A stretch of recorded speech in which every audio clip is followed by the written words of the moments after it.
Action. Let us look at the question given to us. A moving coil of galvanometer of 300 ohm resistance. That means the resistance of the galvanometer is given as 300 ohms. Gives full scale deflection for 1 milliampere. And don't forget, I told you that galvanometer can be measured in milliampere or microampere. That means the current in a galvanometer can be given in milliampere or microampere. In this question, the current in the galvanometer is given as 1.0 milliampere, which is equal to 1 over 1000, which is the same thing as 0.001 ampere. Don't forget, milli means 1 over 1000 or 10 raised to power minus 3. That is the milli. That's why I did that. Then we have the shunt resistance R. The resistance R of the shunt that is required to convert the galvanometer into ammeter.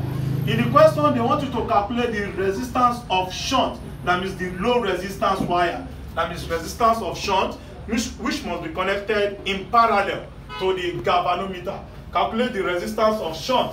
That means the low resistance wire that is required to convert the galvanometer to ammeter of 3 ampere. That means the total current is given as what? 3 ampere. The total current is given as what? 3 ampere. From here, and we have the formula that says current of galvanometer multiplied by resistance of what? Galvanometer equal to current minus current of galvanometer, close the bracket, then multiply by what? Resistance of what? Shunt, the low resistance wire. Ig is given as 0.001 multiplied by resistance of galvanometer is given as what? 300 equal to total current. We have the current in the circuit, the total current in the circuit, which is 3 minus current in the galvanometer, which is what? 0.001 multiplied by Rx. From here, we have this one, we give you what? 0.001 multiplied by 300, we give you what? 0.3 equal to this one minus this, we give what? 2.999. Then multiply by Rs, we give you what? Rs. Make Rs the subject of the formula. We have resistance of shunt equal to 0.3 over 2.999. Therefore, the resistance of shunt will be equal to what? 0.1 ohms. In this question, the resistance of shunt is 0.1. There's an alternative solution to this, which is very simple. Let me give you the alternative solution to this. The alternative solution to this is given in this case. It's a formula derived by German.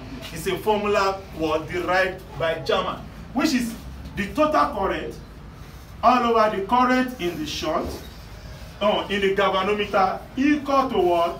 The resistance of the galvanometer plus the resistance of the shunt all over what? The shunt.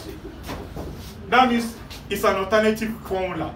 The current in the total current all over the current in the galvanometer. That is why the current in the galvanometer is given as small I, because that is minute current. This is capital I is the total current. G is what? Resistance of galvanometer. S is the resistance of shunt. G, resistance of galvanometer. S is resistance of shunt. While the capital I is the total current in the circuit. Small I is the current in the galvanometer. And the current in the galvanometer is given as what? 3 ampere. Right? 3. All over.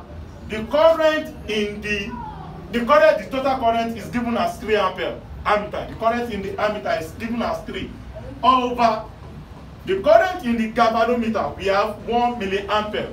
Convert 1 milliampere to what? Ampere, which is 0.001 equal to the resistance of the galvanometer is given as what? 300 plus. They want you to calculate the what? Resistance of the shunt, which is X all over X. Then from here, cross multiply. We are up 3 divided by 0.001 is what? 3 divided by 0.001 That means we have 3 what? 0, 0, 0 equal to what? 300 plus x over x. Then cross multiply. We have 3000x equal to what? 300 plus x. Let this one collect the like terms. We have 3000x minus x equal to what? 300. 3000x minus x will give you what? 2999x equal to what? 300. Then from here you have x equal to 300 all over 2999. Therefore x will give you what? Is 0.1. That is 0.1 ohms. That means it's an alternative formula to this question.